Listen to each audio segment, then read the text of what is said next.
بسم الله الرحمن الرحيم الحمد لله رب العالمين waxaa si habsami leh noogu dhamaaday ama ku dhamaaday xarig jarka dekedda Garacal ee maanta isugu yimaadeen mas'uuliyiin aad u fara badan oo ugu horeeya madaxweynaha dawladda Soomaaliya iyo madaxweynaha dawlad goboleedka Puntland iyo mas'uuliyiin badan ee ka socota Soomaaliya iyo dawladaha dariska ah xaqiiqatan hawshaas si fiican bay ku dhamaatay alxamdulillaah rabbil caalamiin si habsami leh oo qurux badan mahad Ilaahay baa iska leh koobaatan labaad waxa iska cid kasta oo hawshaas soo qaban qaabisay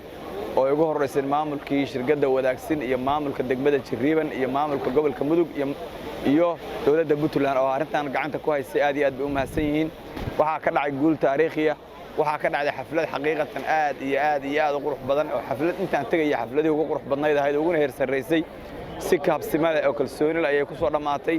waxay ku soo dhamaatay shay ka sameeyay loogu talagalay inuu ku dhamaatay ama ay ku dhacday ama loogu talagalay si fiican oo habsami leh haday noqoto sida loo soo galay sida loo baxay sida protocolku ahaa waxa la oran karaa Soomaaliya iyo Afrika 10 bay siiyeen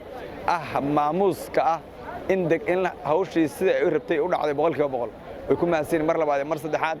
waxaan mar labaad ugu bogaadinayaa hawsha faraha weyn ee culays kale intaas oo ay isugu yimaadeen madaxa iyo intaas oo mas'uuliyiin iyo siday ku dhacday saacado kooban ayadoo bilaashil inay ku dhacday Ilaahay baa mahad iska leh waan u mahad celinayaa warbaahinta TV-yada kuwa maxalliga iyo kuwa maaragtay banaanka intaba u mahad celinayaa